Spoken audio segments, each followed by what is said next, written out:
আপনাদের জন্য আমি সম্মান বয়ে আনতে পারি নাই, আপনাদের জন্য আমি একটা টাইটেল এনেছি। সেই টাইটেলটা হলো আমি হইলাম ফজা পাগলা। দাঁড়িয়ে আছেন আপনারা। মৃগা ইউনিয়নের এই বাজারে এলে আমার একটা গ্রামের কথা মনে পড়ে, একটা বাড়ির কথা মনে পড়ে। গ্রামটার নাম প্রজারকান্দা, বাড়িটা হলো বুধাই মেম্বার সাহেবের বাড়ি। যদিও এই বাড়িতে পরে চেয়ারম্যান ছিল আমির হোসেন, কিন্তু আমরা যখন এসেছিলাম মুক্তিযুদ্ধের সময় এই বাড়িতে 5 দিন থেকে এই বাড়ি থেকে দুমাল্লার একটা নৌকা করে আমরা মেঘালয়ের পথে গিয়েছিলাম, তাহিরপুরের পথে গিয়েছিলাম, টেকের ঘাটের পথে গিয়েছিলাম। আমার সবচেয়ে আজকে ভালো লাগছে যে মাঝি আমাদেরকে নিয়ে গিয়েছিল, আমরা 8 জন ছিলাম, 8 জন বলতে দ্বিধা নেই, তখন আমরা একসাথে ছিলাম মুক্তিযুদ্ধের সময়। 1 জনাব আব্দুল হামিদ, 2 আমি ফজলুর রহমান, 3 শাহাবুদ্দিন ঠাকুর, 4 নান্দাইলের কবিরউদ্দিন ভুইয়া, 5 কঠিয়াদির বা কিশোরগঞ্জের এম এ আফজল, 6 কিশোরগঞ্জের মানিক মতি এবং সাগির। এই 8 জন আমরা 5 দিন নৌকা বেয়ে মুক্তিযুদ্ধে গিয়েছিলাম, তাহিরপুর হয়ে টেকের ঘাট, টেকের ঘাট হয়ে ইন্ডিয়া। এখন থেকে 50 বছর আগে গিয়েছিলাম বন্ধুরা, বয়স ছিল 23 বছর, এখন আমার বয়স 78 বছর।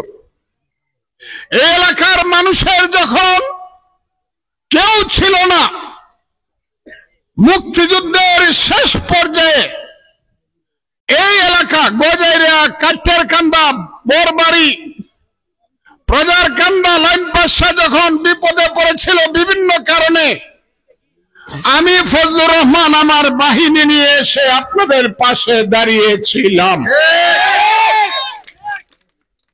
ওই পারে আজমিরিগঞ্জের হরমুজ রাজাকারের কমান্ডার,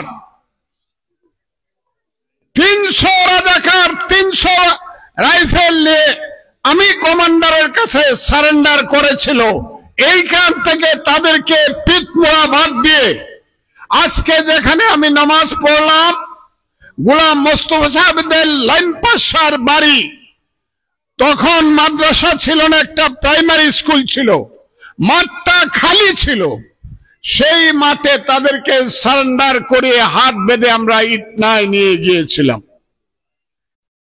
সেই মুক্তিযুদ্ধ আজমিরগঞ্জ দেখলে আমার মনে হয় মুক্তিযুদ্ধের কমান্ডার আমার ছোট ভাই জগৎজ্যোতি দাস জলসুখার যুদ্ধে পাক বাহিনীর হাতে ধরা পড়েছিল।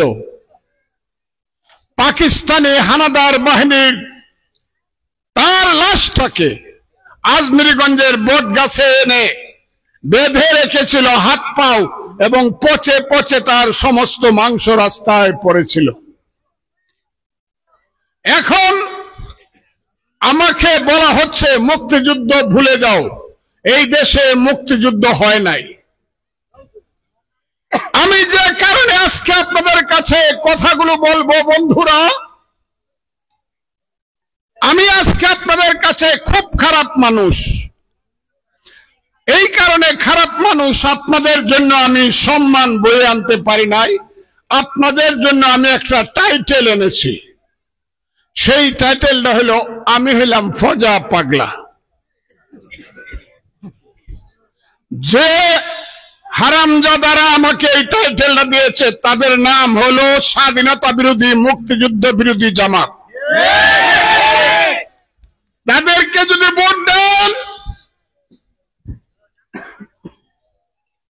তাইলে আমার মৃত দেহ পাবেন। তাদেরকে ভোট দিবেন আপনারা? দিবেন? আমি ইচ্ছা করলে অনেক কিছু করতে পারি। কালকেও আমাকে অন্তত 100 বকা দেওয়া হয়েছে। কি বকা দেয় বুঝবেন না আপনারা, কি বকা দেয় সহ্য করা যায় না। আমার অপরাধ কি? আমি তো জামাত ইসলাম মুক্তিযুদ্ধ বিরোধীদেরকে বকি নাই। তারা যখন 5ই আগস্টের পরে বলা শুরু করলো 47 সনে মুক্তিযুদ্ধ হয়েছিল আর 24 সনে শেষ মুক্তিযুদ্ধ হয়েছে, 71 সনে একটা গন্ডগোল হয়েছিল। এই গন্ডগোলটা ইন্ডিয়া লাগাই দিয়েছিল, 71 সনে কোনো মুক্তিযুদ্ধ হয় নাই। 3 দিন আমি অপেক্ষা করলাম। আমার নাম ফজলুর রহমান, আমি সাধারণ মানুষের ছেলে, কিন্তু এই বাংলাদেশ যুদ্ধ করে যারা স্বাধীন করেছে আমি তাদের মধ্যে অন্যতম বন্ধুরা। কাজেই যখন দেখলাম কেউ কথা বলে না, আমার দল যখন চুপ করে থাকে, তখন জীবন মৃত্যুর রিস্ক নিয়ে এই বাম হাতের আঙ্গুলটা তুলে আমি বললাম, এই রাজাকারের বাচ্চারা, আল বদরের বাচ্চারা, এখনো কিন্তু জীবিত আছি রে। মুক্তিযুদ্ধ আছে, মুক্তিযুদ্ধ থাকবে।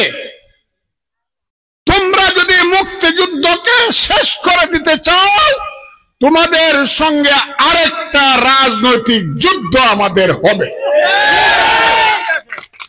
হ্যাঁ, বাপ দাদার নাম নাই, সানমরলের বিয়াই, হ্যাঁ, সাল নাই কুত্তার বাগানাম।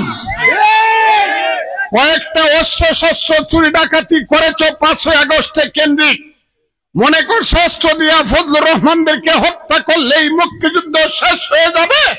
না, যতদিন আমার রক্ত থাকবে, যতদিন আমার পরবর্তী প্রজন্মের রক্ত থাকবে, আমার পরবর্তী প্রজন্ম থাকবে, যতদিন এই বাংলায় চন্দ্র সূর্য উঠবে, যতদিন এই বাংলায় পদ্মা মেঘনা যমুনা বয়ে যাবে, ততদিন এই দেশে কেউ মুক্তিযুদ্ধকে ধ্বংস করতে পারবে না। আমি সেই মুক্তিযুদ্ধের পক্ষে। আমি মুক্তিযুদ্ধ বেচা ভাত খাই না, আমার ভাত খাওয়ার দরকার পড়ে না। যে জামাতি বেটারা